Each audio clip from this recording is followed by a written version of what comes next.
d'any que li hem dit l'urbanisme de les persones. Ha tingut temàtiques molt diverses i tanquem amb l'accessibilitat, la ciutat accessible.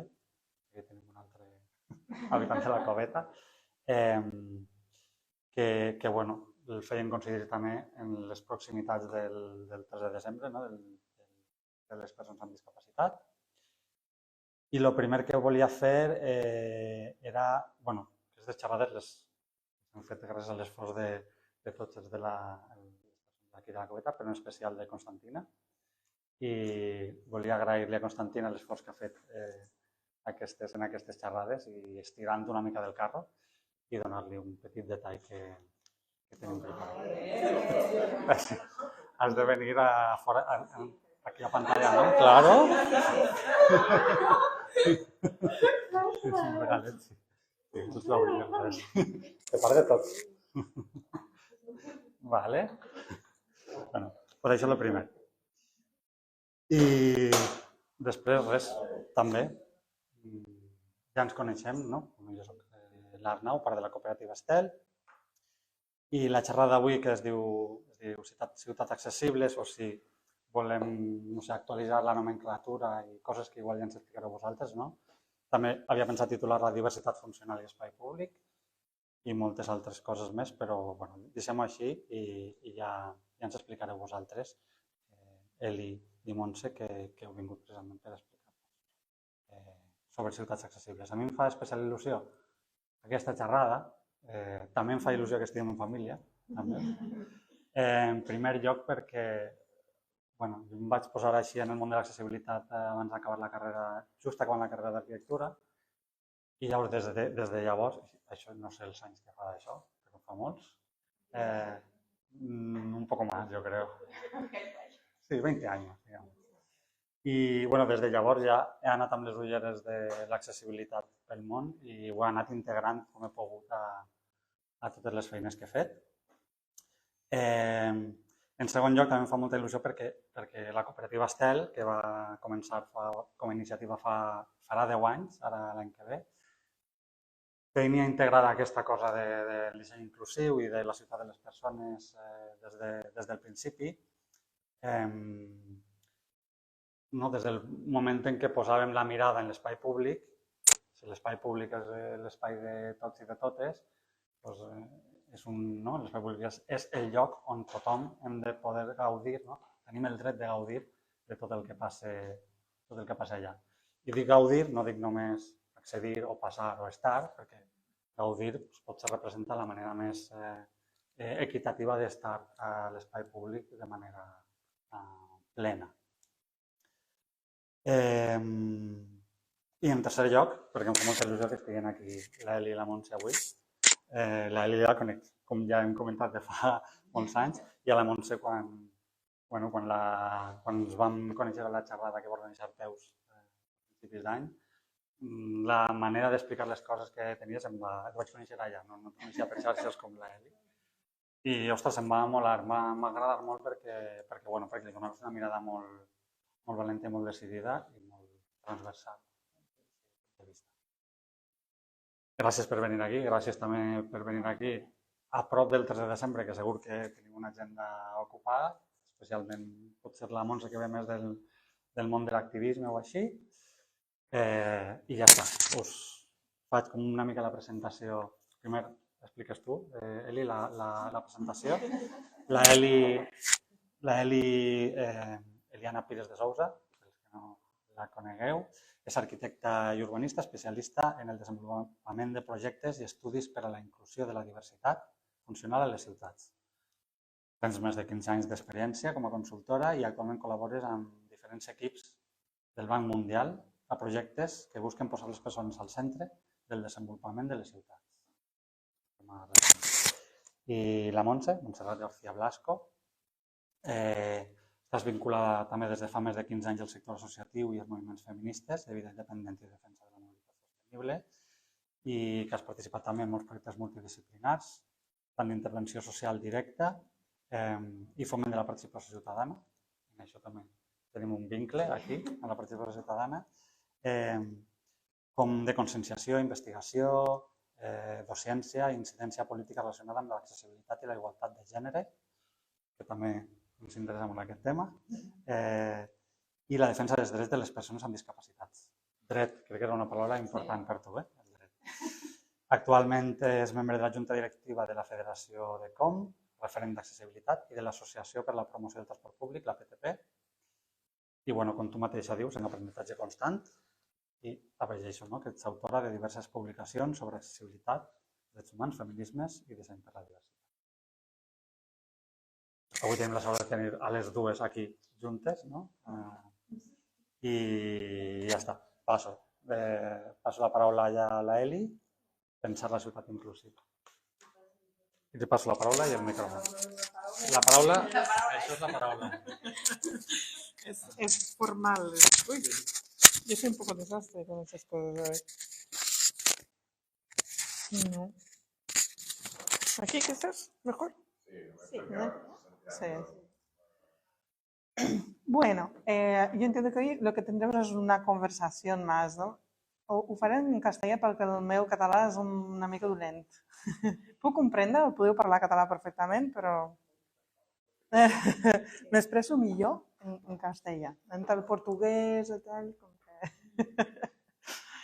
entonces he planteado un poco desde más mi experiencia profesional, ¿no? Que ahora mismo es desde la gestión, un poco más administrativa, el planeamiento urbano, trabajando con las administraciones para que tengan esa mirada, ¿no? de poner la persona en el centro. Entonces he planteado un poco eso, pensar la ciudad inclusiva, ¿no?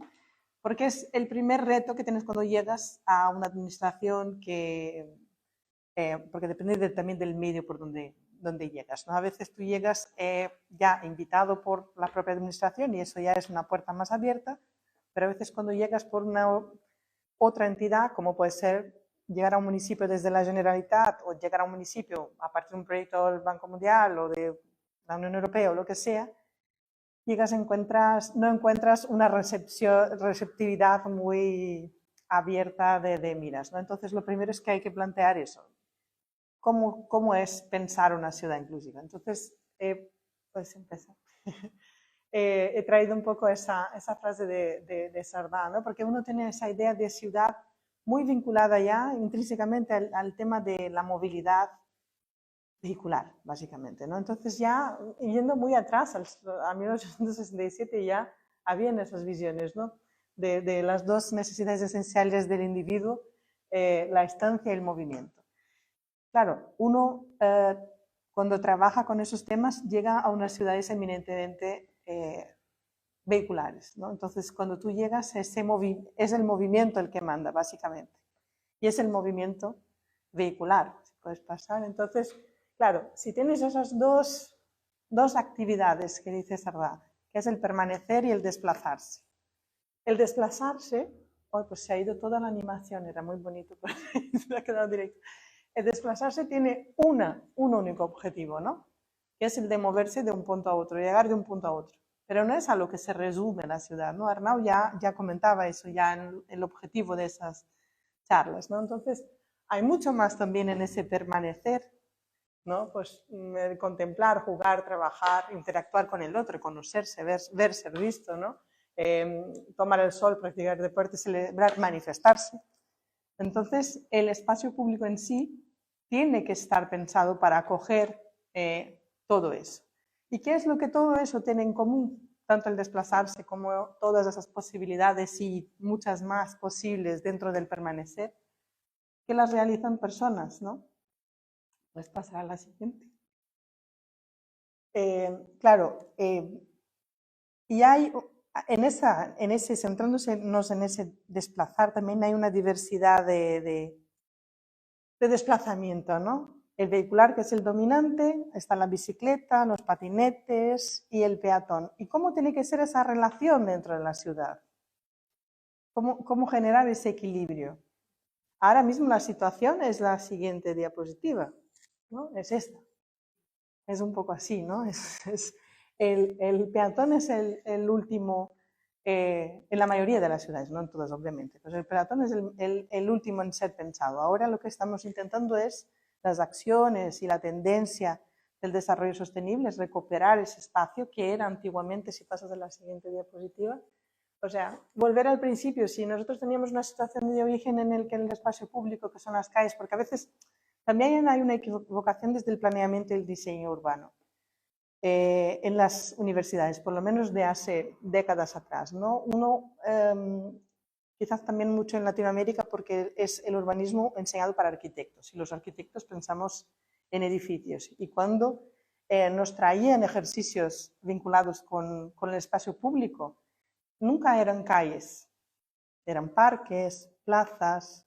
Entonces no se entiende la calle como un espacio público que tiene un uso más allá del desplazamiento, cuando en la realidad sí que es así, ¿no? Entonces esas arterias que son donde pulsa la vida en las ciudades, hace falta abordarlas de una forma más diversa, ¿no?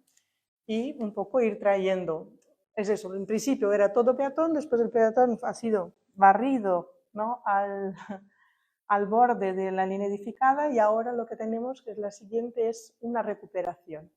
Si puedes pasar a la siguiente, pues vamos intentando recuperar espacio, empezando por esos nudos, intentando pues llegar a una coexistencia más armoniosa, porque el tráfico vehicular no va a desaparecer, y menos cuando se está invirtiendo más en coches eléctricos y no en otras soluciones alternativas, ¿no? Es decir, hay esa, no vamos a entrar en esta polémica, pero ahí está, ¿no? Es decir, el vehículo motorizado no va a desaparecer.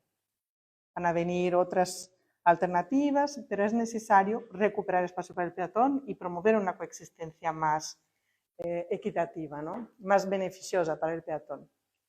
Entonces, si seguimos, ¿qué es lo que, decía porque me he saltado una diapositiva, qué es lo que todas esas acciones de desplazamiento y de permanencia tienen en común? Que la persona es el centro, ¿no? Y entonces tenemos que hablar de un poco, pensar la ciudad desde una perspectiva persona-entorno. Y hasta ahora no he hablado de discapacidad, ¿no?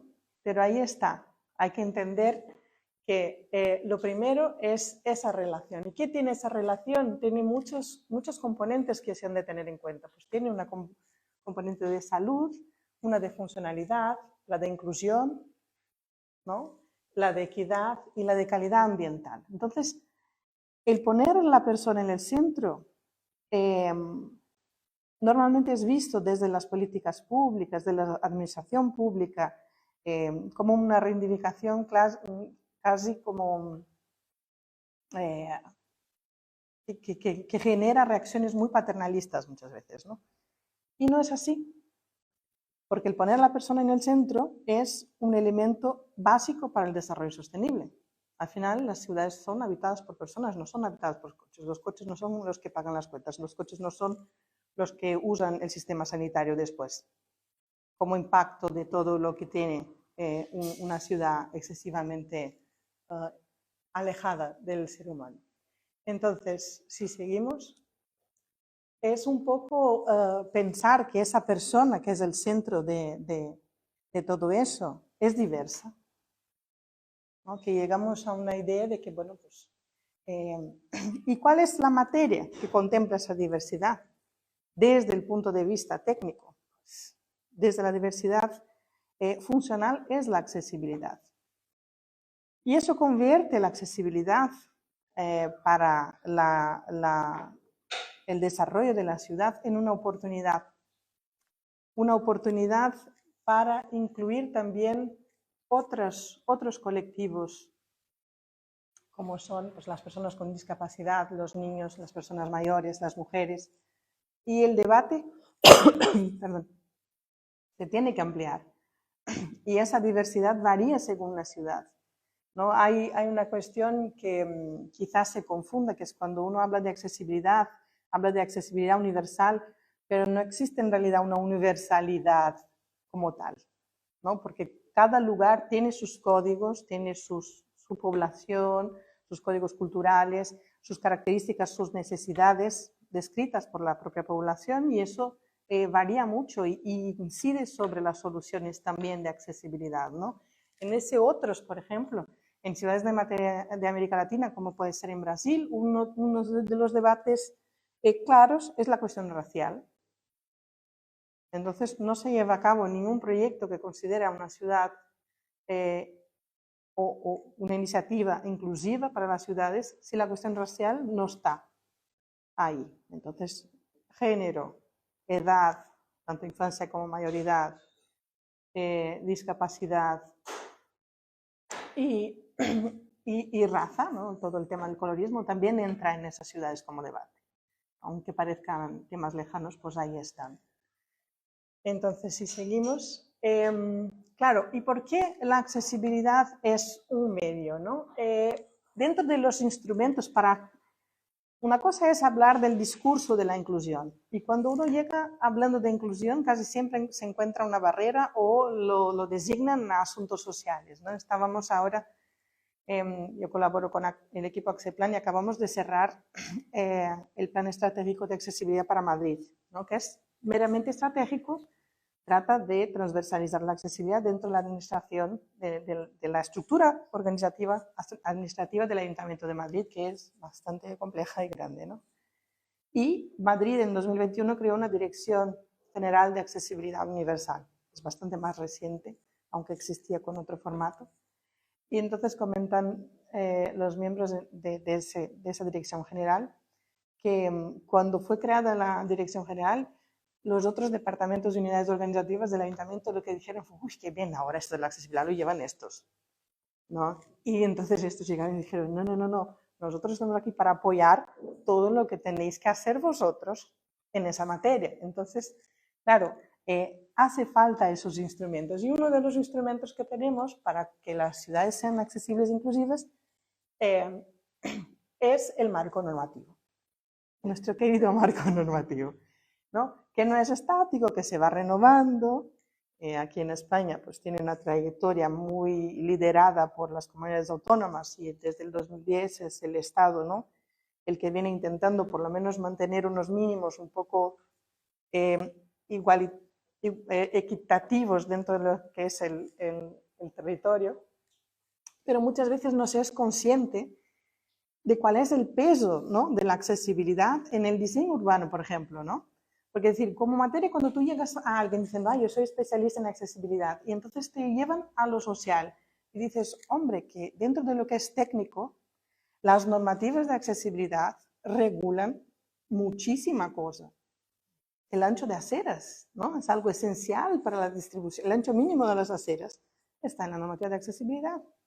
Entonces, no puede ser considerado como un tema secundario que queda fuera de los debates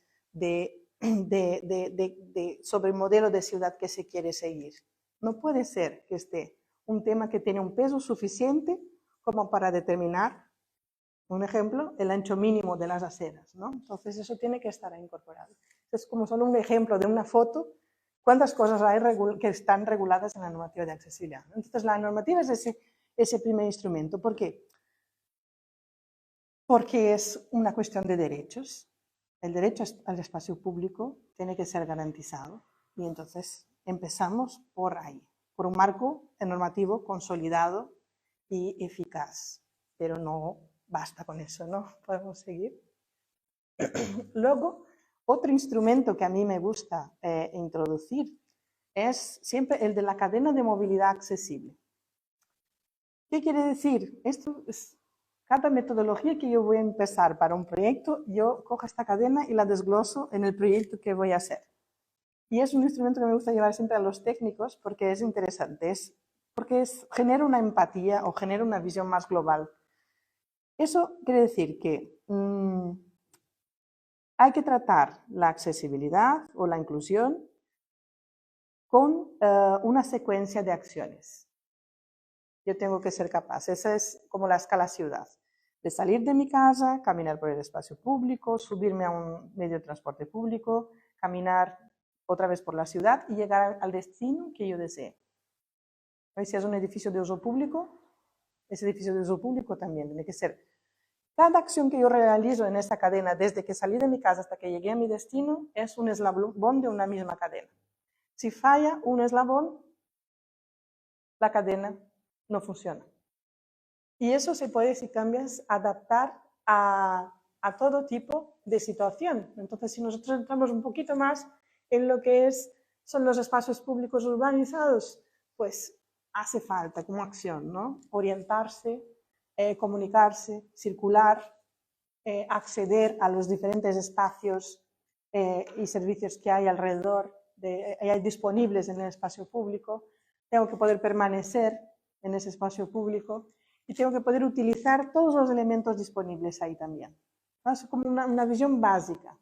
Entonces, si yo voy a proyectar una calle o voy a reurbanizar una calle o voy a transformar una estación de transporte, yo tengo que llegar y poder hacer todas las acciones que una persona que accede a ese espacio o que accede a ese servicio necesita hacer de forma accesible, de forma inclusiva. Si no, no lo es.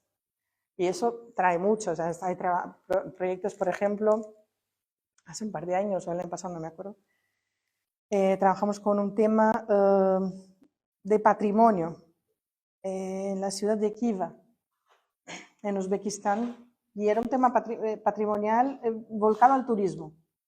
Pues, ¿cómo es esa cadena de accesibilidad aplicada al turismo, ¿no? ¿Qué es lo que un turista que quiere visitar Khiva necesita para vivir la experiencia turística en esa ciudad de forma completa?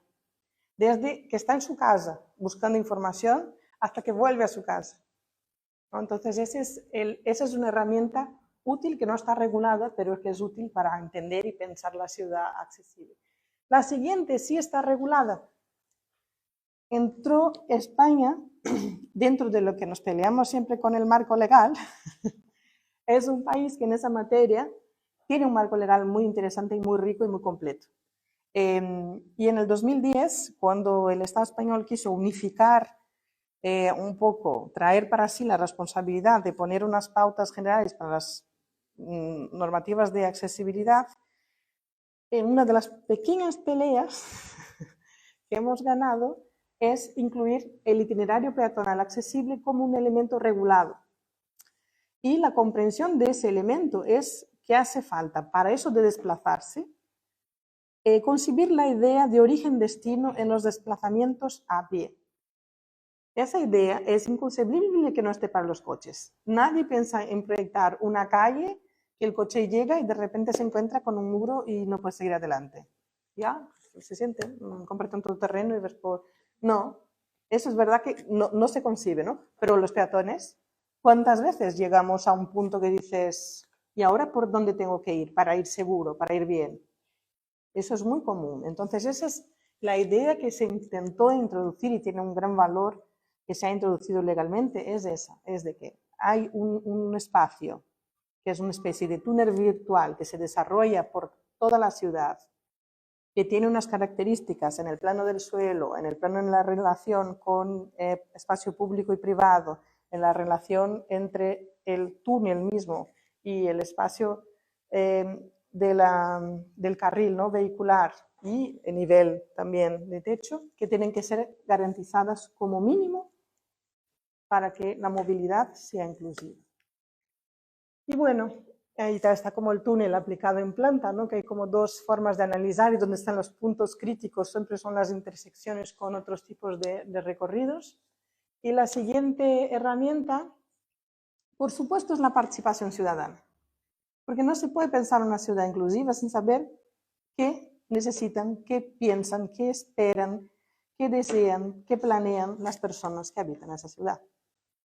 Entonces, antiguamente, y me siento mayor al hablar así, pero es verdad, en el principio de los planes de accesibilidad, ¿no?, que se hacían como churros, ¿no?, que decía Arnau, los planes de accesibilidad eran un convenio 11 inserso, y había una exigencia que cada municipio que deseaba acceder a unas ciertas ayudas en materia de accesibilidad necesitaba tener ese documento. Entonces se hacían muchos allá a principios de los 2000.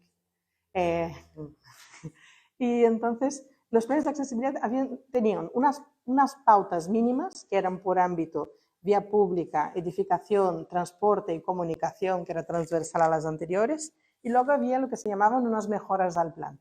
Y la participación siempre era incluida como mejora, porque no era exigida. en los pliegos técnicos. Y rara vez aceptaban los municipios la participación. Y se me decía, ostras, ¿por qué no? ¿Por qué no quieren saber lo que quiere la gente? Y es muy sencillo, porque en el momento en que tú invitas a la gente a opinar, a participar, la gente se apropia de lo que se está haciendo y luego querrá saber de sus resultados. Y entonces ese compromiso antes no se valoraba y ni se quería, pero ahora también es impensable hacer una ciudad inclusiva sin hablar de participación a distintos niveles, ¿no? Y bueno, si seguimos para acabar, porque no me estoy pasando, esto era muy bonito, animado, ahora no quedó tanto, pero es un poco ese ejercicio, ¿no? Para pensar la ciudad inclusiva hay unas cuestiones que van más allá de lo que uno ve, ¿no? Hay unas implicaciones que tienen que ser tenidas en cuenta. Una de ellas es la gobernanza, porque hace falta una voluntad desde la administración y un compromiso para que eso se ponga en práctica. Luego, una gestión que es no solo voluntad vale, también hay que gestionar esa inclusión desde la complejidad de la administración pública. Tiene que haber un marco legal consolidado, tienen que haber entornos, productos y servicios que sean inclusivos, pero no basta. Tiene que incluir también la innovación, es decir, los retos de futuro de las ciudades tienen que también incluir el debate de la inclusión, que es una cosa redundante pero necesaria, ¿no? Y luego tiene que haber participación. Y ahí hay varias acciones relacionadas con ellas, ¿no? Desde la gobernanza es necesario asignar responsabilidades. Tiene que haber alguien dentro de la estructura municipal que sea responsable por articular esa voluntad de que la ciudad sea inclusiva. No basta con haber mesas de debate, grupos de trabajo. No.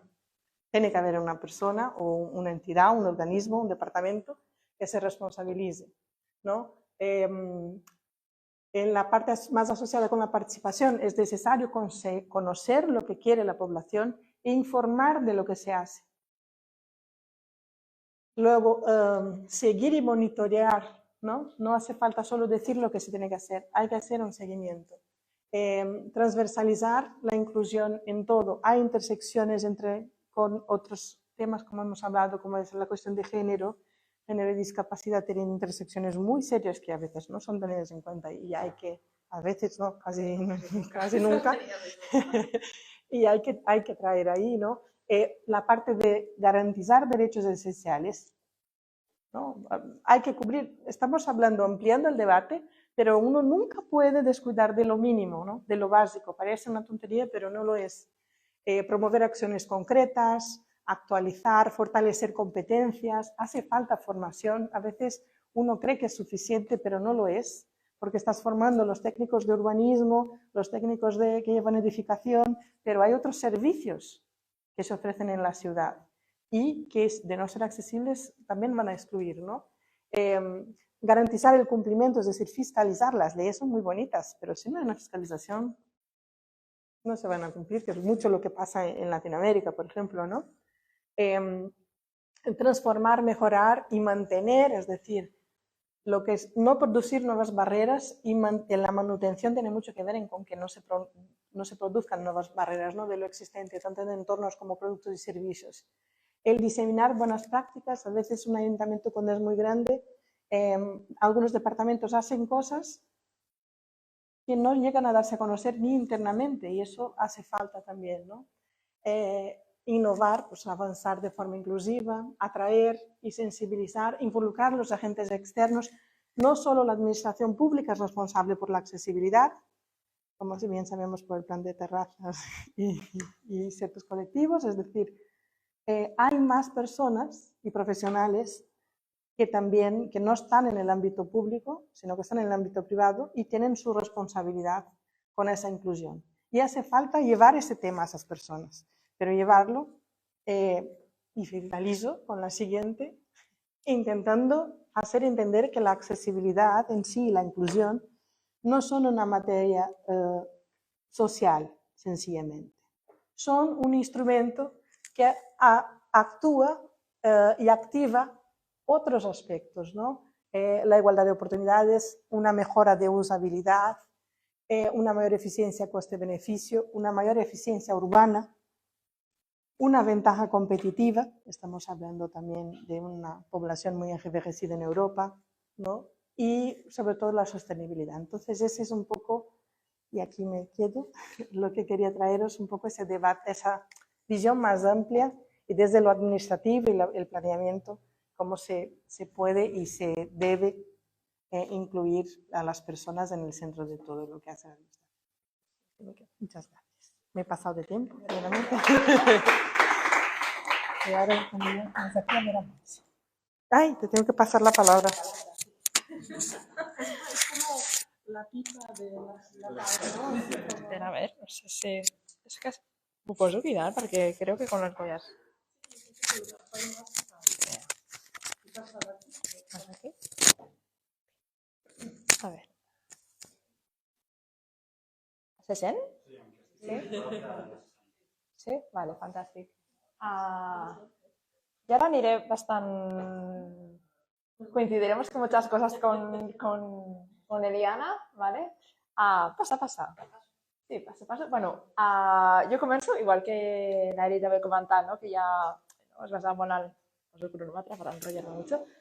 En la seva experiència, jo sí que també doncs, volia posar damunt de la taula clar, des d'on estan fetes les aportacions, no? Que realment està al punt de vista de les entitats, de la ciutadania, on barreges una part tècnica, una part social i acaba sent un poti-poti. No? Llavors, és un poti-poti molt interessant, no? Llavors, el que us exposaré doncs, té molt a veure amb des d'on estic parlant jo, que és diferent del que pot parlar ella o de cadascú. Vale?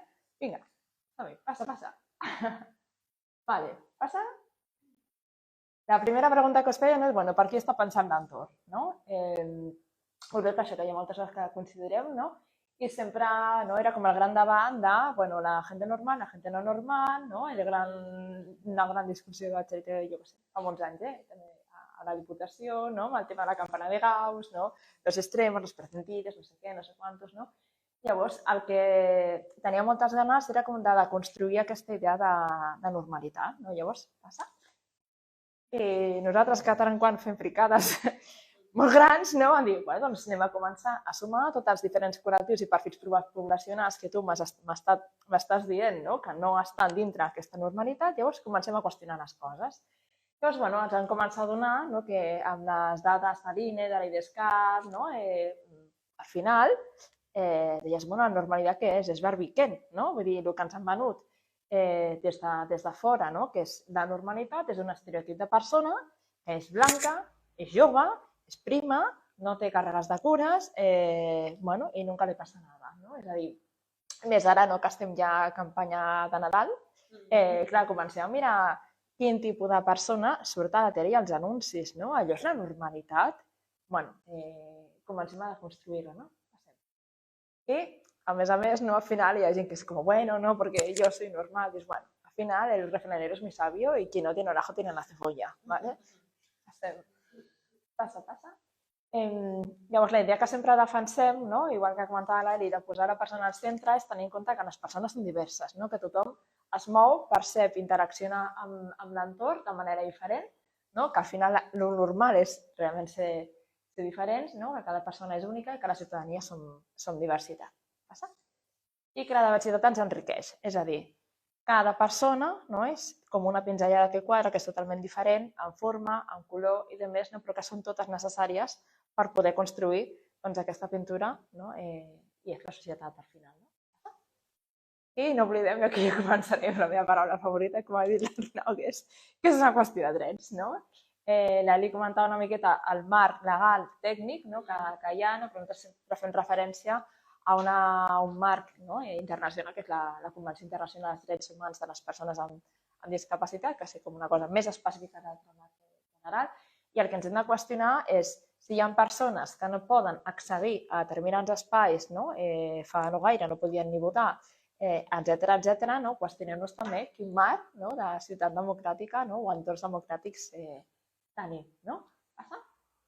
I aquí també ens comencem a topar amb aquesta part, el lado oscuro que tenemos todos i a tot arreu, només que tota la vida s'ha fet així, això no es pot canviar, perquè és molt difícil, no sé què. Us he trobat amb això? Vale? Doncs bueno, va, passem. Llavors, bueno, com deia ella, també comencem a qüestionar, és a dir, des d'on s'han pensat els nostres municipis, ¿no? Y aquí yo me he posado el Ferrari rojo, ¿no? Porque es el ideal de lo que quiere todo el mundo, se supone, ¿no? Que es como circular por tu ciudad con las calles vacías en un Ferrari rojo.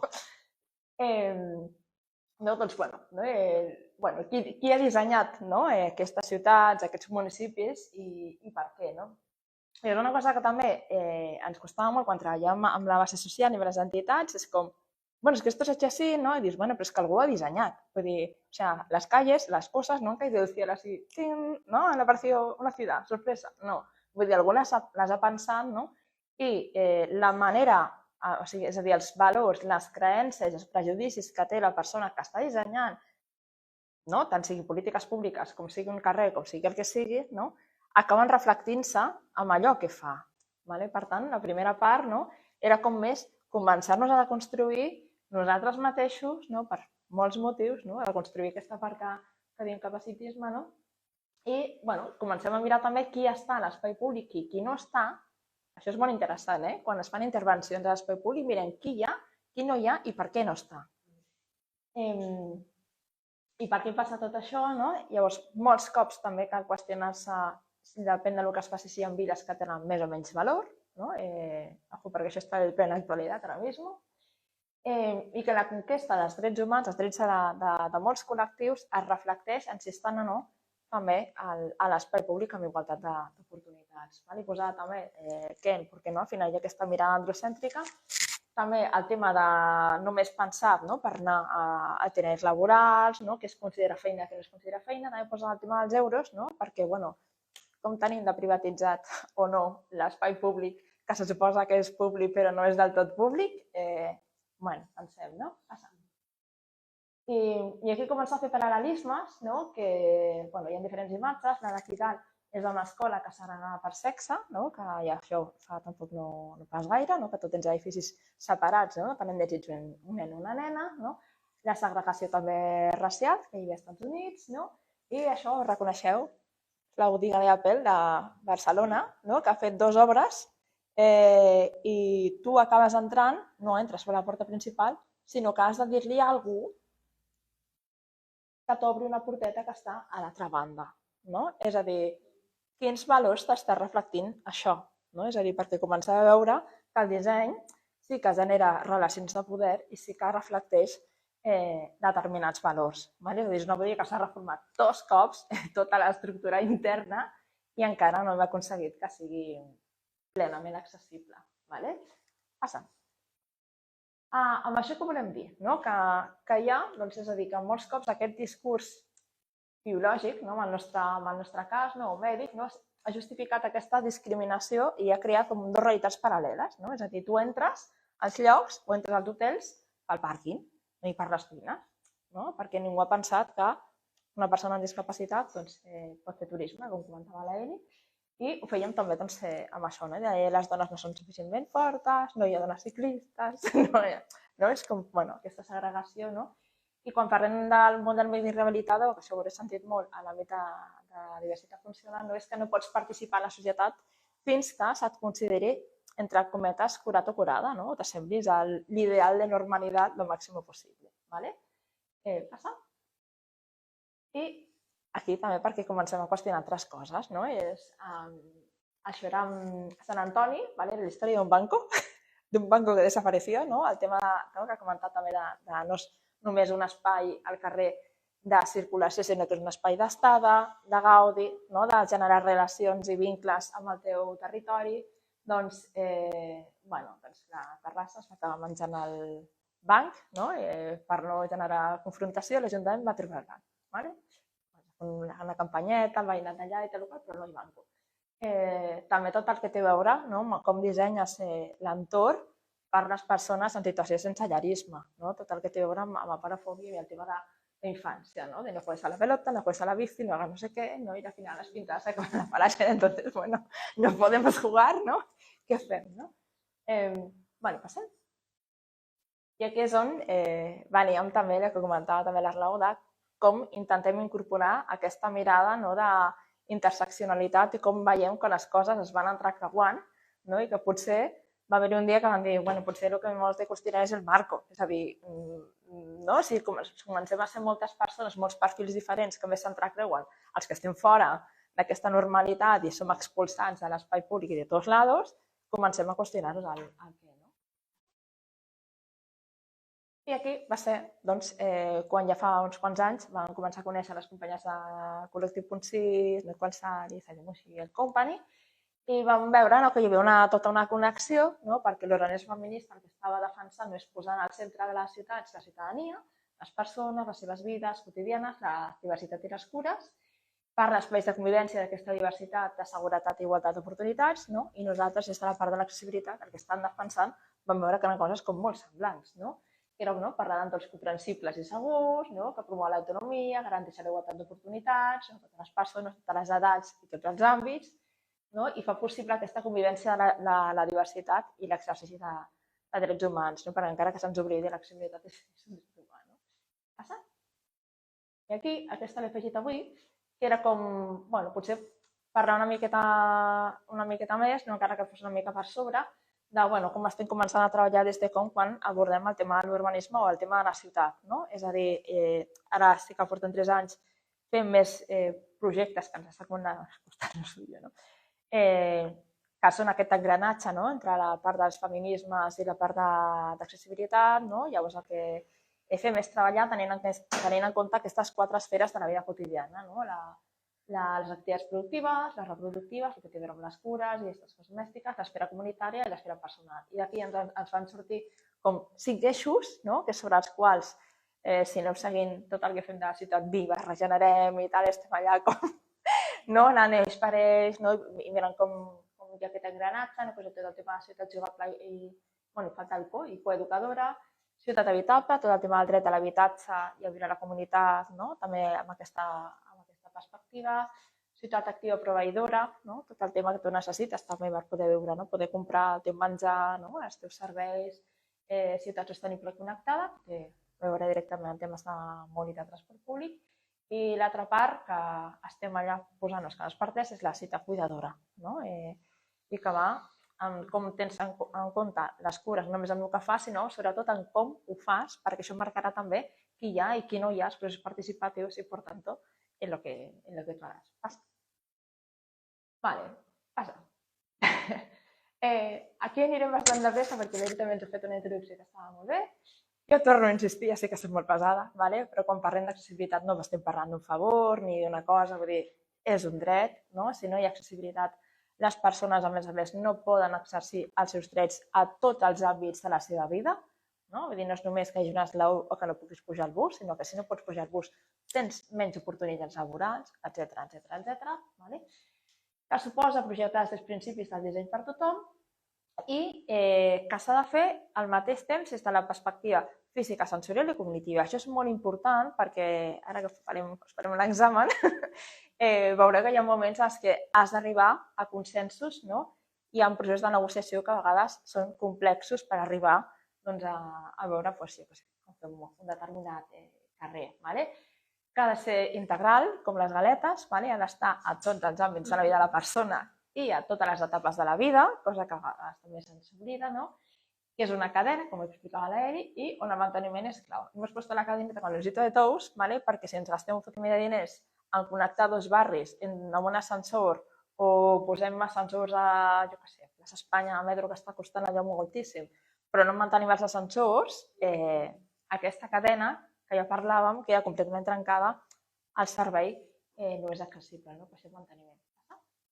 I aquí és el que us posàvem, quan parlàvem de les normatives i el que a vegades costa no arribar a coses, i la feixuga que pot ser, sí que a vegades és important que incorpori certes coses que abans no incorporava, que era com el tema del manteniment. És a dir, que s'incorporés un capítol específic al tema del manteniment de la llei catalana d'accessibilitat, per nosaltres va ser un pas endavant molt important, perquè abans no hi era. O sigui, no hi havia una cosa específicament que parlés d'això. I el que ens trobàvem és, estem fent moltes coses, però si al final ningú se n'ocupa i no es regula aquest manteniment, doncs no serveix per res. Passa? I manteniment també és això. Doncs a la mateixa terrassa tenim una entitat molt potent allà, però barreres, doncs, què passa amb les motos aparcades per les voreres, els sharing de patinets, etcètera, com també comentàvem, de dir, aquells altres actors amb els quals tu no comptaves, i cada cop i volta has d'entrar a negociar i has de mirar com ho fas per realment poder garantir de dir, hem fet aquesta vorera, hem intentat garantir constructivament que no hi tirés l'IPA, no hi tiré peatonal accessible, però de cop i volta tenim patinets, tenim motos, tenim coses, tenim terrasses, és una vorera, no? Vale, passa. I això m'ho salto perquè això ho ha explicat molt bé l'Aeli també, que és una miqueta la mateixa explicació, no? Tots els passos que està fent la cadena d'accessibilitat, passa. Aquí ho he marcat amb una senyal al tema del GAP, perquè normalment el tema de transport públic és els moments més dramàtics. I és el que explicàvem, que com garantir tota aquesta cadena, quan parlem, per exemple, de transport públic, és com garanteixes tota la cadena al servei. És a dir, per molt que haguem adaptat tots els combois de Rodalies, si resulta que tenim encara un forat al GAP, que és impracticable o el mecanisme no funciona, doncs el servei continua sent inaccessible. I a més, ja quan parles d'intermodalitat, intercanviadors i tal, ja, no li veus la cara, és el drama màxim, Passem? Doncs surten les normes i les lleis d'accessibilitat, que és com passa. És com fa molt de temps, ja hi havia persones amb discapacitat i gent gran al món, Passa. El tema de les normatives i les lleis van anar sorgint i, de fet, encara passa arrel de reivindicacions. No sé si heu vist la pel·lícula El Crip Camp, el documental del Netflix, tothom està superenamorats i enamorats de és que és guai, perquè això que va passar als Estats Units, haurien de fer aquí, a Espanya, a Catalunya, molaria molt, i és com, no, és que així ho van fer als anys 70, però molt sovint la gent no se n'oblida, històricament, si no ja s'ho passaré perquè esto sí que ja és de abuelitos cebolletas, però és importantíssim no oblidar d'on venim.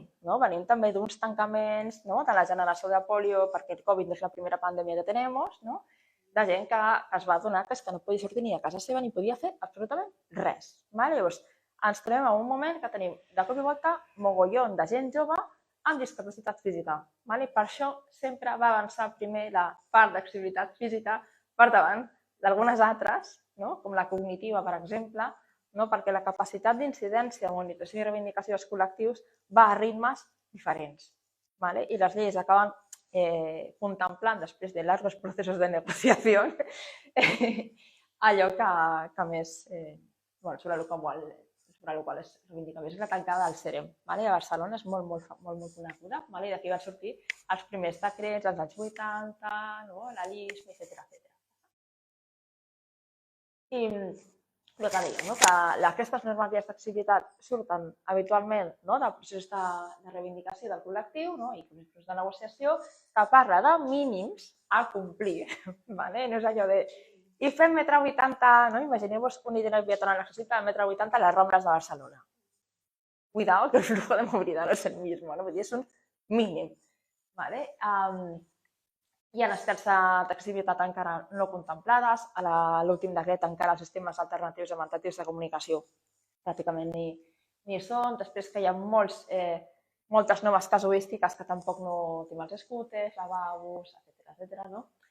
Les noves tecnologies, que tot té un per què i que ja us ho passaré, que ara està el cas d'aquestes noves coses que s'inclouran al decret. A veure què passa.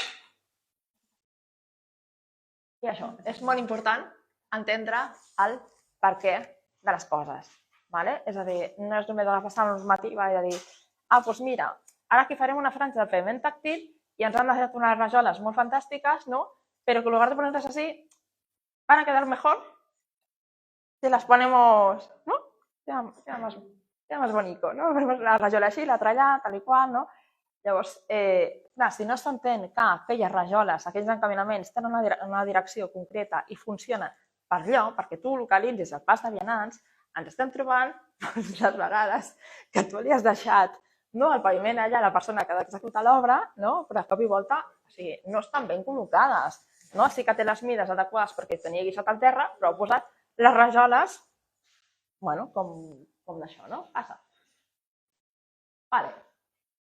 Passa. De fet, al final ens hem quedat al 5, vale? Som com el gran debat, intento anar ràpid, és el top 5 dels peix, no? Vale, com és una persona amb discapacitat? Si jo dic persona amb discapacitat, què és el primer que s'us ve al cap? Sí. Vale, molt bé. Sí, passa. Vale, exacte. A més, se'ns ve no, algú amb visites teva, no, que és un home jove, no, que té control de tronc, com una cadira manual, que no sé què, no? Això és el primer que se'ns ve al cap, no? Doncs aquesta idea, no, aquest estereotip que també tenim sobre el tema de la discapacitat també l'hem de construir, no? Perquè es pensa, bueno, quina alçada té, quina edat, no? Quines mesures, què alcances té, no? Si manté bé l'equilibri, si té espasticitat, sí que quan camina arrossega els peus o no els arrossega, si fa servir bastó... Bueno, també doncs, cal qüestionar-se, no? Això, com ens han venut els mitjans de comunicació, que això és molt divertit. També quan ens arriba una oferta per poder participar en un spot publicitari, els requisits, tela, que alguns podrien fregar també no?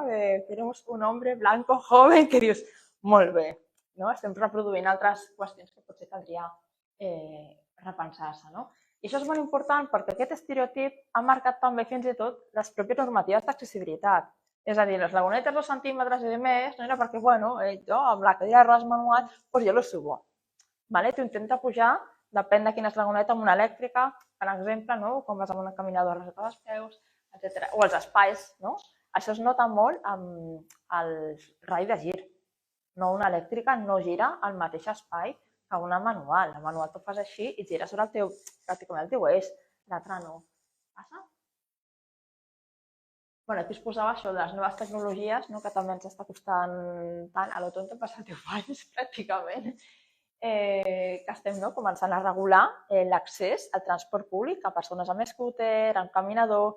Per què? Perquè ningú havia pensat en aquestes coses. No? Això vol dir que no existís? No, sí que existia, però no s'havia pensat en regular. Això és el vapor de Terrassa, el vapor universitari. Vale? Si voleu anar a tafanejar, la porta, heu estat? Vale? Pues intenteu obrir i tancar la porta, vale? Esmorzeu bé aquell dia, llavors aneu a obrir i tancar la porta, doncs, bueno, són totes aquestes coses, no? Que a vegades dius, bueno, doncs posem la botella i com ja tens ascensor. Home, doncs depèn de com sigui la persona, igual al quarto pis no llega, perquè no pot estendre suficientment el braç, no? Com per arribar fins allà, no? Per això a vegades, bueno, són coses que diem, bueno, doncs ja està, ja no l'ascensor i ja està, no? Doncs bueno, anem més enllà. I tot el tema dels infants, que a més he fet una sessió i a més ja m'ho he posat molt bé. Tota aquesta part que té a veure amb el joc i els infants amb discapacitat en tots els àmbits, no? Perquè fins ara no s'havia començat a regular. Això no estava en les lleis anteriors. No existien els infants amb discapacitat a les normatives pràcticament. No? Doncs, bueno, aquí es posaven diverses coses. I el que dèiem, no? El tema de la interseccionalitat i què passa si quan barreges infants amb discapacitat o se dona amb discapacitat, etc. Passa? Bueno, el tema de les dones, no? Amb discapacitat, que ara que estem tan a prop del 25N, doncs, bueno, tot el tema de segregació, violències augmentades, invisibilització, etc. Passa? Bueno, es una cosa que m'escriu en un article, ¿no? Que al final es que si las mujeres y las niñas con discapacidad no participan en igualdad en los procesos de elaboración de políticas públicas y normativa i en les accions de reivindicació i de més, al final les seves necessitats queden invisibilitzades per les dues parts, no? Pel tema de que no se les ha tingut en compte per participar i el que es faci tampoc les tindrà en compte. No? I aquí he posat moltes coses, que hem ajuntat moltíssims conceptes i moltíssimes idees entre perspectiva de gènere i la part d'accessibilitat, els conflictes, per exemple, que podia haver-hi entre els espais, hi ha d'haver-hi espai per cotxet d'infant, per la cadira, per no sé què, llavors nos peleamos todos en el mismo sitio, i bueno, qüestionem al mar i comencem a replantejar que hi hagi més espai, que el disseny de l'autobús sigui més adaptable, és a dir, bueno, moltes coses que a vegades hem donat per fetes i són importants tenir. aquí subratllava que normalment, malauradament, encara depèn de quines coses es facin a nivell d'urbanisme i mobilitat, no hi ha dades segregades per temes gènere i discapacitat, a la IMEF crec que sí ho tenia, però bueno, no? Com qüestiona aquest tipus de coses, no? Tu pots viatjar fins i tot amb un AVE, amb un cotxet d'infant, com tu muntes, bueno, totes aquestes coses que s'han invisibilitzat completament, no? I que al final sembla que ens estiguin batallant, no? De quin espai poses la bici, quin espai poses el patinet, que resulta que és el mateix espai no per la persona que té res. Bueno, i si realment comencem a pensar, no? O no negar que hi ha persones, no? Que necessiten aquest espai i que hi ha altres perfils i que tu has de poder pujar en algun moment al teu tren amb la bici o el patinet, no? Com ho gestionem? Vale, passem.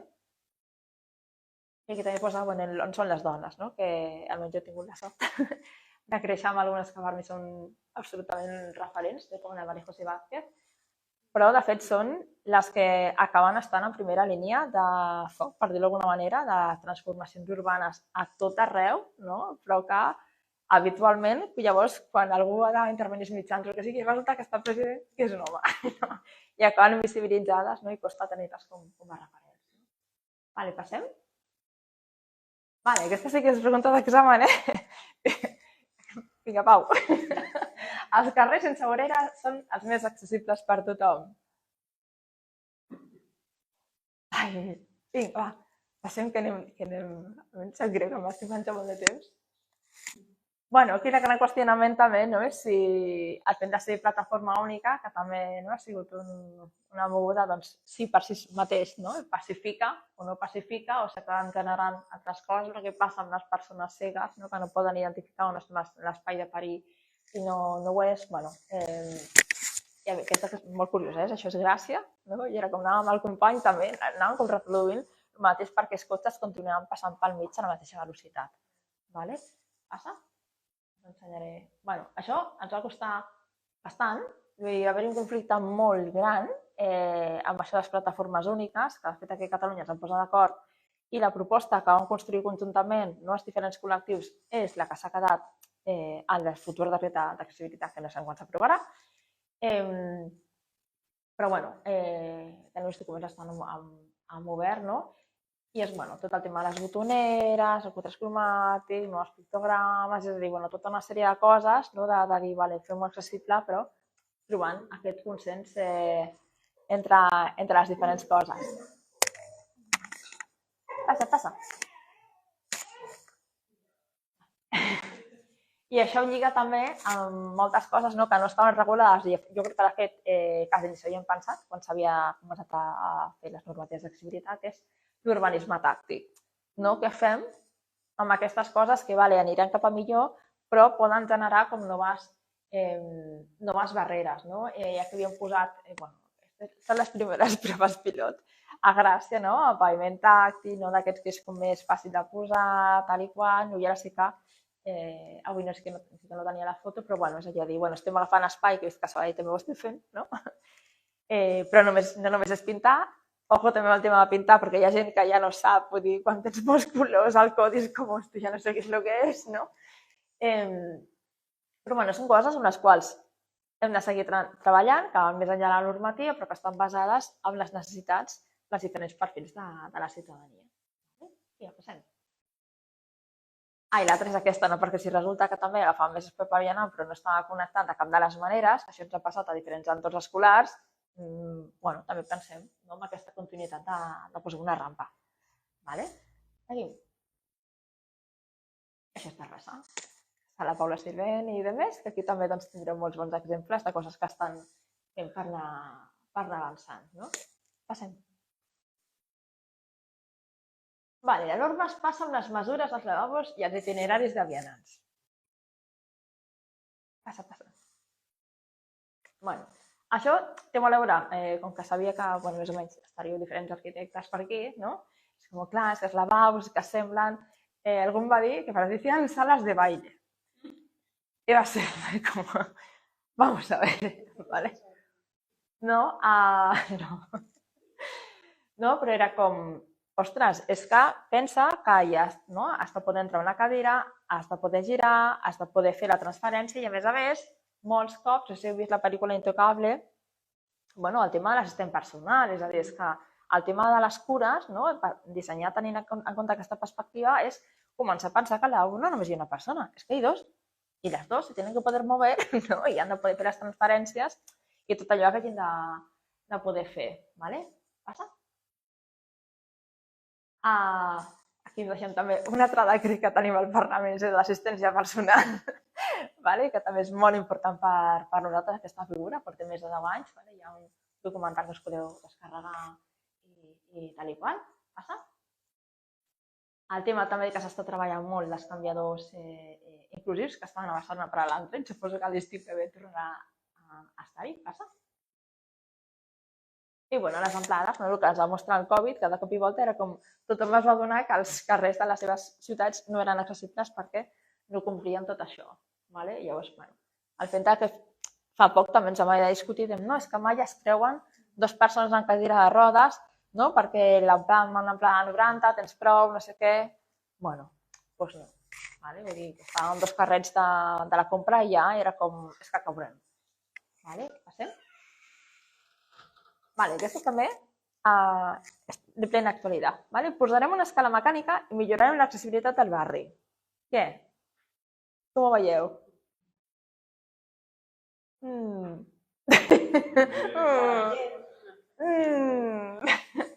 Passa.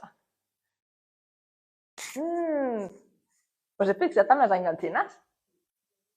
De totes les escales mecàniques, per això les escales mecàniques no entren a normativa, o sigui, com un itinerari accessible, i per això ens estem barallant tant, perquè s'estan dedicant molts Next Generation, en comptes de posar ascensors o el que sigui, a posar escales mecàniques, a més, estem millorant l'accessibilitat.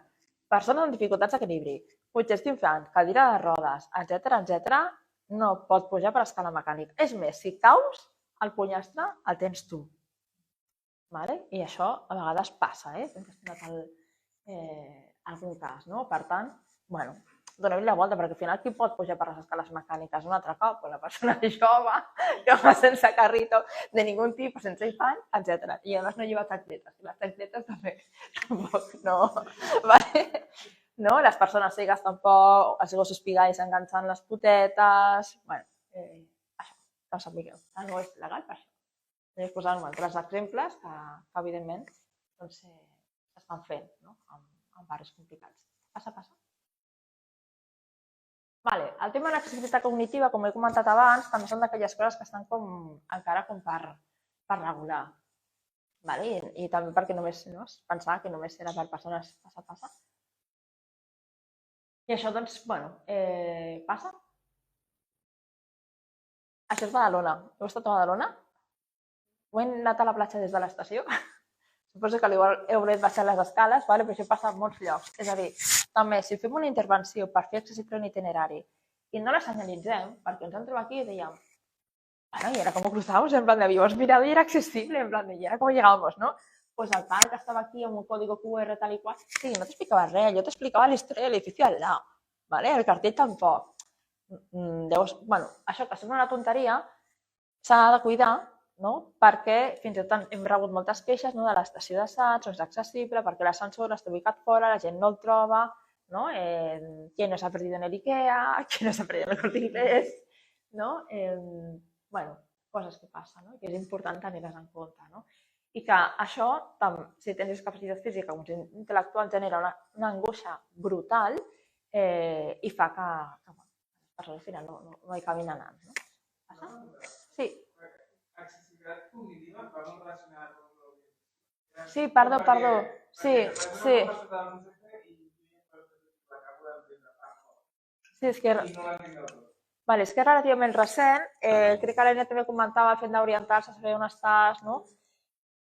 Crec que fins ara s'havia treballat molt, que si lectura fàcil, i lectura fàcil sí que porta una trajectòria molt gran, el tema del wayfinding.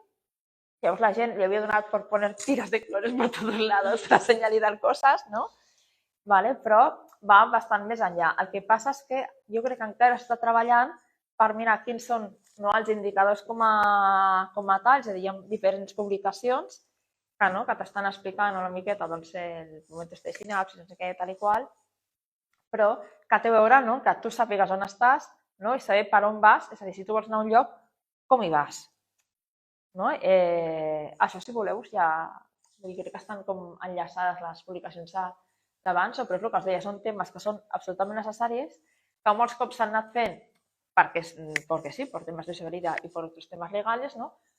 Però que ara per ara, pràcticament, almenys el decret català d'accessibilitat, crec que se l'esmenta així, en el epígrafe final de vamos a describirlo, però pràcticament no hi ha res, no? És una cosa que és molt important i que s'està treballant. És a dir, al final, la realitat de les persones i les necessitats va pel davant del marc normatiu. I m'estic passant de mucho. Passem. Passem. Així ja passareu ja.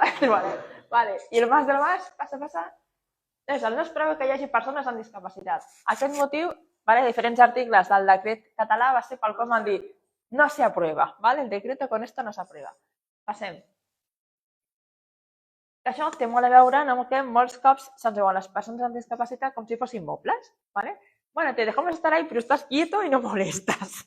Això què vol dir? Que en temes escènics, etc., ja costava molt que se't tingués en compte, però com a espectador o espectadora. I molts cops tu vas al cinema i ves la pel·lícula en 4 dimensions, perquè estàs en primera fila, saps? I estàs allò, que ves la pantalla des d'un àngol i dius, cumple normativa. No? Però realment garanteix la igualtat d'oportunitats? Doncs no. Llavors, comencem tot el que té la tarimes de professorat, l'accessibilitat als llocs de treball, espais de cuines de centres cívics, me'n recordo que va passar, no? I aquí es posaven els companys de liar la troca. Passa. Mecanismes conocidos, Echenique en el gallinero.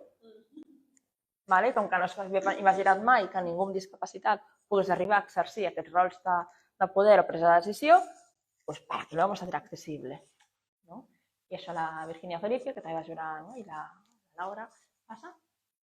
És una il·lustració d'una companya meva, que és com la rueda de la falta de accesibilidad. No es accesible, las personas con discapacidad no pueden participar, no son visibles, por lo tanto, ¿para qué lo vamos a hacer accesible? Pues luego no vienen, y al final és com el pes que es mossega la cua de tot plegat. Que això també és el que ens trobem molts cops des dels diferents serveis. De la teoría práctica. Y como que aquí la liada también, me voy a saltar la primera parte, que es como, qué bien, pero esto era como lo hacemos. Pasa. La primera, és molts cops deixar de pensar la ciutat i fins i tot l'accessibilitat mirant-nos al malic, perquè fins i tot el propi col·lectiu anem als espais en plan de yo quiero, yo y yo, conmigo mismo, dius, no, la ciutadania és diversa i molts cops s'han d'arribar a aquests acords i treballar aquesta diversitat i l'autonomia personal.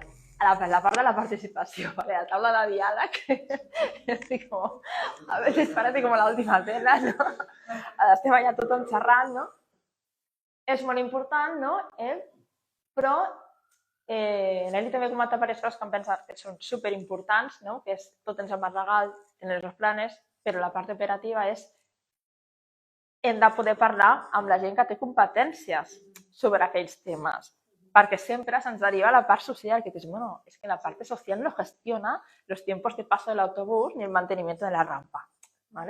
I molts cops fins i tot amb perfils professionals que tu no pensaves. Vull dir, els conductors d'autobús tenen una informació importantíssima sobre com millorar l'accessibilitat del servei. I normalment parlem amb algú que no té ni idea de la realitat quotidiana de lo que és conduir el bus per la ciutat, per exemple. El tema de quadrar y coordinar els plans, programas y accions. Tenemos el plan de accesibilidad, el plan de movilidad urbana sostenible. Luego tenemos el plan de la ciudad amigable para las personas mayores. Luego tenemos el plan de juego i el no sé què. Dius, bueno, com enquadrem tot això? Al final, per un tema de l'accessibilitat és una cosa molt gran, quan això que parlen, quan s'aprovi el decret, i vegi que si uns 500 pàgines, la gent diu, madre l'amor hermoso, és com un pastís molt gran. Bueno, comencem a trossejar-lo i mirem com encabim accions i des d'on les podem fer. El tema de la normativa és molt important, però també conèixer el per què anar més enllà i tenir en compte les desigualtats territorials i les especificitats de cada zona. Com bé comentàvem,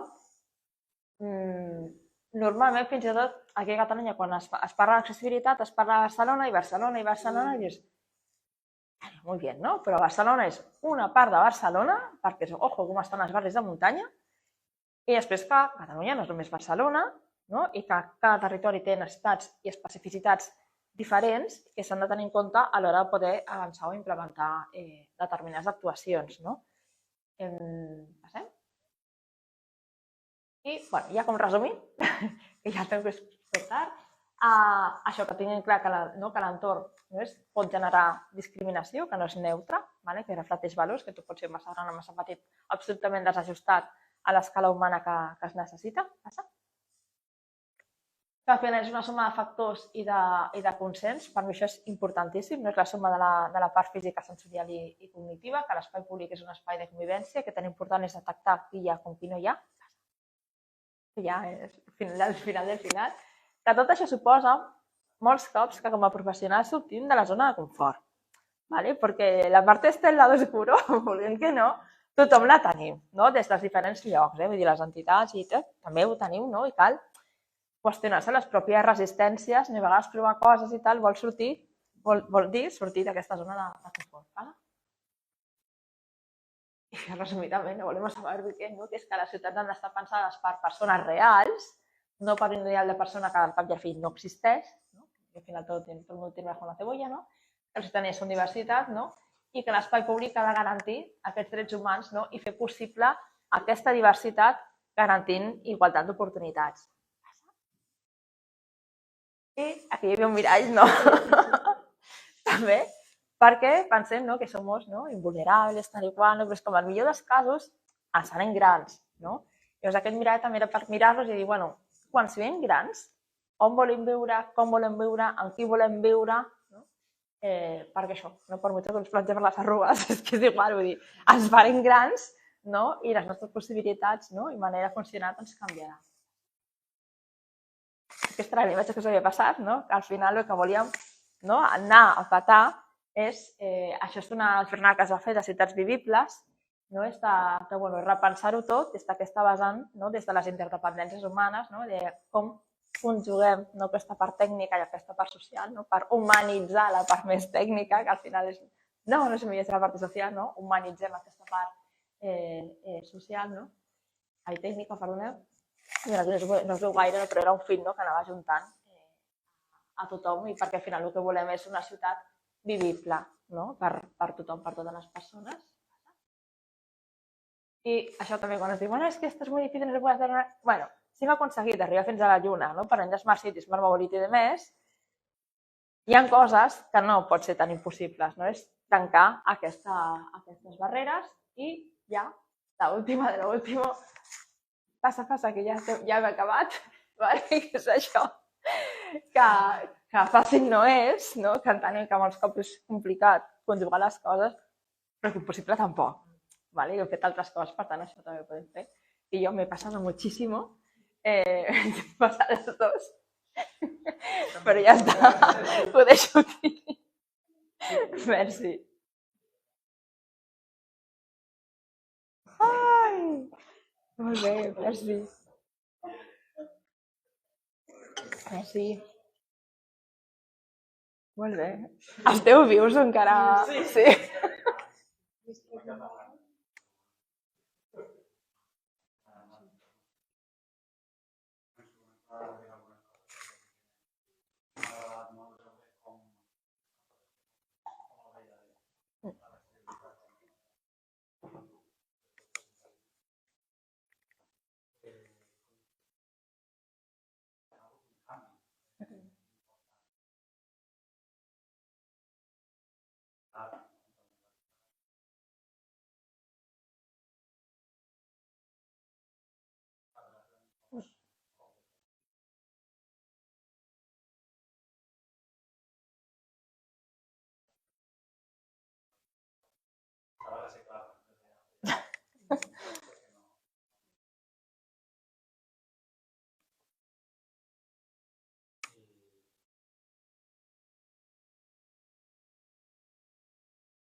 Mi experiencia con participación ciudadana siempre es muy vinculada con la accesibilidad, entonces está muy dirigida.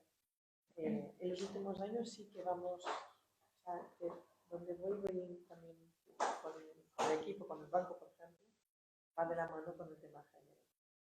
Es decir, se llama, es un término que no me gusta, pero son colectivos vulnerables, ¿no? Dentro del entorno urbano, o sea, y entonces llamamos a todos.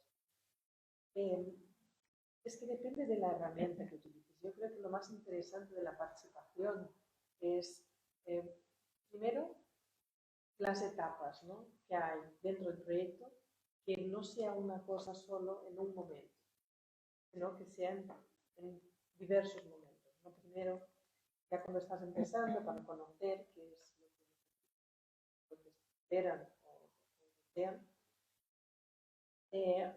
Después un poco tiene esa parte más de validación, ¿no?, de construcción y validación de lo que se va a hacer. Y por último ya como los resultados también. Para mí es eso, una cosa es el proceso y otra son las herramientas. Yo entiendo que está bien sentar todo el mundo a hablar, ¿no? O sentar, a veces tienes que sentar individualmente primero, o varias rondas, ¿no? Separar por grupos para intentar centrar pocas personas, pero centrar más el foco de lo que quieres hacer. Y la otra es llamar también grupos pequeños, pero distintos agentes, que se conozcan. Porque Moncho es un ejemplo muy claro que es el de transporte, ¿no? Es decir, tú puedes hacer participación ciudadana con todas las personas con discapacidad o colectivos vulnerables que utilicen una línea de transporte, un medio de transporte. Pero si no hablas también con el conductor del autobús, y a veces no les sientas a hablar o no haces una actividad que sea más de seguimiento, como puede ser un recorrido etnográfico, ¿no?, de acompañar, y que ahí casi siempre van surgiendo más cosas que si estás sentado en una sala hablando. Esa parte se hace mucho en el ámbito del urbanismo de género, ¿no?, que son los recorridos con las mujeres. Pues, nosotros vamos trayendo las series también con las personas con discapacidades, reunir los grupos en el lugar donde vas a entender, ¿no?, que eso siempre genera más respuesta. Y un poco, yo creo que es un poco así.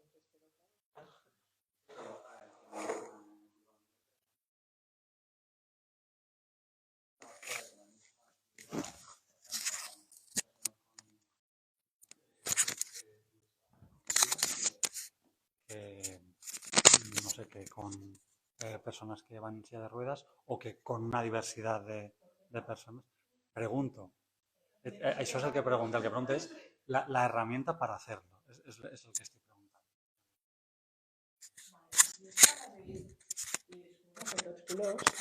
Sí. Espera, estoy como ordenándome las ideas para poderlo explicar mejor. Va haver un moment que estan, fins i tot la nostra pròpia participació, arriba un moment que era com o canviar la metodologia o vamos al desastre, de grups de treball interns, de no, hem vingut a parlar de tal línia de bus, però la gent venia con una cosa de vivienda i nos iba a ser mal. No, ¿vale?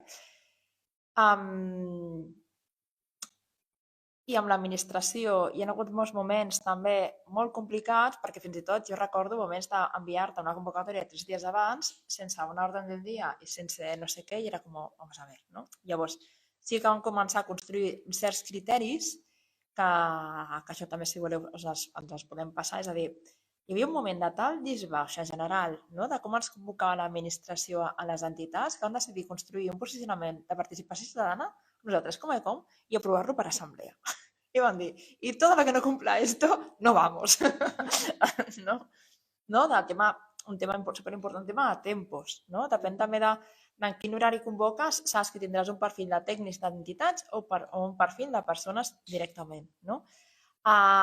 Si vas a convocar persones amb discapacitat intel·lectual, necessites sobretot també en temps, no?, de preparació de la reunió, de què anirà, no?, d'avançament de les coses, no?, perquè tot ha d'estar molt més planificat, un llenguatge entenedor sense treure pes l'altre, no? Jo crec que dels millors processos, no?, que també ha sigut una aventura, però van ser com, doncs anem a fer-ho, no? A vegades han sigut fora de la part de l'administració, per això, perquè l'administració convocava, a més a vegades sense un previ, jo crec que anem com per pròpia inèrcia, ¿no? L'administració normalment quan et convoca te pone un PowerPoint de media hora o 3/4 de hora o no sé cuánto y luego tienes 2 minutos de gloria per intervenir, no? Clar, això per nosaltres, bueno, és un consell de mobilitat, però allò participació no és, ¿vale? L'altre, com deia la Elis, que penso que està molt bé, després d'unes sessions prèvies, no, és poder anar als espais, no? Però abans de tot, jo crec que el que és molt d'agrair és perquè jo recordo fa 10-15 anys, pensava, jo era molt pro participació, perquè no sé què, tal i qual, i ara va ser com, esto es muerte por inanición de participació. Crec que la part que convoca o la part que lidera el procés ha de ser molt clara en quins objectius, hem explicat molt bé el procés i no generar falses expectatives, perquè la gent està molt cremada. No? I el que hem vist també és, si pre-Covid ja costava, ara post-Covid, o sigui, o la gent ho veu molt clar o no hi va. No? I si a més vols cridar gent que està vinculada al tema d'entorn de cures, és que has de tenir, com comentaves també, com un previ de conèixer les persones tu a tu. No? I a vegades, fins i tot abans d'ajuntar determinats sectors o col·lectius, crec que hi ha d'haver una prèvia més distendida, perquè llavors arriba un moment que o dinamitzes molt bé o gestiones molt bé els conflictes o se't pot quedar enganxat enquistado el tema ahí del porque un día el conductor del autobús me dijo que no sé qué, no sé cuántos, no? I és com... crec que s'ha de tenir moltes eines de mediació, però sobretot això, no? Molta honestedat, penso que és el que més reclamaria, molta honestedat i molta sinceritat de quin és el procés, en quin moment en cridaràs i quin no, no? Perquè també arriba un moment que hi ha vegades que hi ha gent que tampoc no hi va perquè ara estamos ja en eleccions municipals. És com, jo ara... No? Ara se convoca per qualsevol cosa, llavors t'acabes allà i no tens l'equip tècnic per treballar, però tens tota la plana municipal per fer-se la foto, perquè viene el 3 de diciembre i que tens una foto. Llavors, no sé, crec que de fet l'Ajuntament de Barcelona ha fet també una guia sobre la participació perquè fos inclusiva i penso que també vull dir que pot donar pistes que estan molt més detallades i les experiències que hem tingut millors amb aquesta part d'inclusió, de participació més inclusiva, ha sigut més fora de l'administració, precisament perquè es va encarregar un espai de participació i van dir, hòstia, ara que estem, no? I llavors va ser quan la gent ens va començar a mirar entre nosaltres i vam dir, que igual no necessitem una administració per trobar-nos, no? Vull dir, que igual podem reunir-nos nosaltres i mirar què li passa al veïnat, i mirar què li passa no sé què, no? Però això tampoc no és tan nou. I a la gent li fa és molta por perquè pensa, és que l'altre no m'entendrà. I dius, bueno, tu tampoc s'entendré l'altre. No? Bueno, però és acompanyar el procés, penso que diría. Sí, a mi experiencia es un poco, es decir, eso de llevar al lugar nos llegó justo por lo que tú dices, porque las personas, y eso vosotros viviréis seguro en lo que hacéis, que es las personas personalizan, no van a algo que es un debate colectivo, pero traen de casa sus problemas. Entonces, yo siempre me recuerdo de un señor que era ya un grupo de personas mayores y vino con un tema de un árbol, que cortaron el árbol delante de su casa y él vino con una foto de él pequeño con su madre debajo de aquel árbol y él quería hablar de aquel árbol. Y pasó, y los demás que estaban en el grupo ya decían, tío, para, deja, que no va de eso, que va de otra zona y no. Entonces, por eso empezamos a hacer primero llevar las personas al sitio, o sea, hacer esa actividad previa para centrar el foco en lo que se quiere hablar, porque es más, facilita después el trabajo, pero sobre todo lo que dice Montes es, tiene que tener una utilidad clara y una responsabilidad de continuidad, si no, no... Sí. O sea, quan deia això és que sigui operatiu i de fet ara estava pensant també en els canvis que havia de fer internament perquè al final també tu t'has de qüestionar i no funcionen els teus propis espais, sortir de la queixa sistemàtica. ¿Vale? O sigui, nosaltres somos los reyes y las reinas de quejarnos de todo, odiarlo todo mal y todo mal, no? I dius, vale, però és que si resulta que d'aquí hem de sortir un document que després hem de portar a l'administració, que serà el que defensarem, que no podem dir-li que està tot mal, és que hem de pensar, no? I es van construir una dinàmica molt senzilla que ens ha servit per moltes coses inversemblantes entre elles, no? Que era com la dinàmica del semàfor. tema de depòsits, vermell, groc, verd. ¿Vale? Si tú te vas a quejar de algo, me vas a poner el rojo, las reglas del juego dicen que tiene que poner una amarilla, que es cómo arreglamos eso que no está bien. No? Perquè la gent era incapaç de pensar com solucionàvem les coses. No? Estàvem allò, era com una mena d'abocador, d'escombraries de coses, que era com... I és necessari fer-ho, és necessari treure, no abocar, però és necessari, un cop aboquem, construïm. Perquè si no, dic, no podem anar al departament de territori i dir-li que queremos, no sé, todo mal. No funciona. Todo mal. Vale, pero ¿qué? ¿No? La distància entre l'administració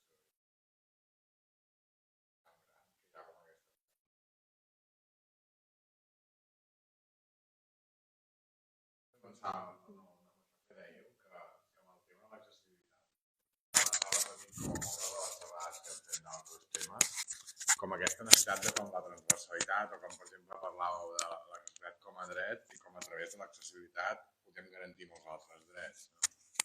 Vull dir que és important, que entenc que hi ha espais de participació que igual és per definir els criteris de la nova llei de no sé què d'accessibilitat, o dir, temes com específics d'això, però que és important que això hi hagi espais de participació en totes les coses que tenen a veure amb la ciutat, no? En el pla de mobilitat, en el codi d'accessibilitat, en la llei d'accessibilitat també, però també en la reforma del carrer de no sé què, o parlant de coses més físiques, o de més de també en molts altres, no? I que això crec que és un tema que en totes les vegades s'ha anat repetint, no? Els temes que hem fet, que una mica el punt en comú, també com que és l'última, vull dir, com aquesta perspectiva, que parlàveu, tu parlaves, no? De posar les persones al centre i les persones de la diversitat i no sé què, i és que és bàsic això, no? I és que, no vull dir que en el moment en què posem les persones al centre, o des de l'accessibilitat, o des del que sigui, o sigui...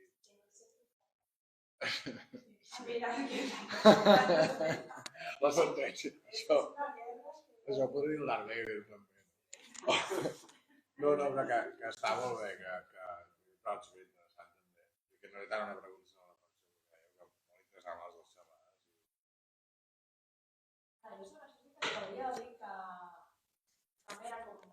era naturalment a tot arreu, però també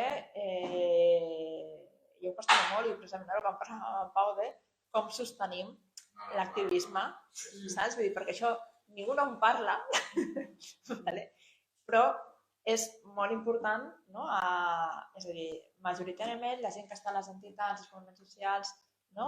Ho treu del seu temps personal, no? I vale, hem d'estar al Consell de Mobilitat, hem d'estar al Consell d'Habitatge, perquè clar, la discapacitat és absolutament transversal, llavors has de tenir també un funcionament intern basat en una horitzontalitat, és a dir, invertir molt en què és el que consensuam que hi ha, perquè si no sostenir-ho amb el temps és superdifícil. Però sí que han sortit coses molt xules i ja et dic, és a dir, tenim un grup de WhatsApp que estem allí a les entitats de mobilitat sostenible, arribamos todas a la par, ¿no? Y veis, a otro comunicado de prensa, vamos a ponernos de acuerdo, ¿no? Incluso un posicionamiento, patinetes que se incendian y que no sé qué, y vale, ¿qué queremos? Que vaya a xerrar, bueno, què vas a pedir? No? Anem a posar-nos d'acord, què volem? No, què demanarem per no contradir-nos. I per mi això és lo important, no? I que a vegades tu no tens un coneixement que l'altre sí que en té, no? I és com aquests processos que van en paral·lels a la de l'administració que permeten com molt de valor i que les entitats hem de ser capaces de poder impulsar i de poder generar. Això no és fàcil, vull dir, el que jo estic explicant de l'experiència de com és com un cas super... Sí que coneixem de gent de Sevilla, d'altres espais de Cádiz, que sí que s'han aliat, entitats i treballen molt de la mà, però normalment no passa. També hi ha mucho cochicentrismo en el ámbito de la discapacidad. No, es que y hay una cuestión más allá de la participación, ¿no? De los colectivos de interés, que es la sensibilización y la información, ¿no? Que queda un poco ahí en la presentación, un poco tal, pero es que es esa parte, ¿no? De las barreras que son, de hacer entender cuál es el papel, de qué estamos hablando, ¿no? Porque es la pregunta de Monse cuando hablas de accesibilidad, lo primero que las personas piensan es en las personas con discapacidad y piensan en un hombre en silla de ruedas. Es que es así, y como mucho en un ciego. Y todo lo demás ya está. ¿no? Entonces es importante informar, dar a conocer cuál es el papel entre técnicos y entre la ciudadanía en general. Hay un impacto positivo ya en el principio de los 2000, cuando hicieron el libro verde de la accesibilidad, Fernando y tal, que dio pie al plan nacional. Se hizo un estudio en distintos municipios, en todo el territorio español, y hay constataciones de cambios positivos, ¿no? Que es que son beneficios que están, pero a veces no se conocen. Por ejemplo, cuando hay una rampa en un cruce, hay menos aparcamiento indebido sobre el paso de peatones. Entonces como la cifra es muy alta. Las personas reconocen la necesidad de la rampa, no siempre del paso de peatones exclusivamente, ¿no? Entonces, la velocidad, por ejemplo, de embarque y desembarque, ¿por qué en Barcelona se cambiaron todos los autobuses? Porque son muy buenos todos, ¿no? Los operadores, no, porque es más eficiente. Cuando no hay escalón, se embarca y desembarca mucho más rápido y se pueden hacer más viajes en el mismo tiempo. Entonces, hay una cuestión, están los derechos, pero cada uno tiene que saber, primero, en qué influye que su profesión o su acción en el medio, en los derechos de los demás, ¿no? Y cuáles son los beneficios de la inclusión más allá de esa visión paternalista. Yo creo que es como, no es un favor, es un derecho. Y ese derecho viene con una gran, un gran desarrollo que favorece a todo el mundo, ¿no?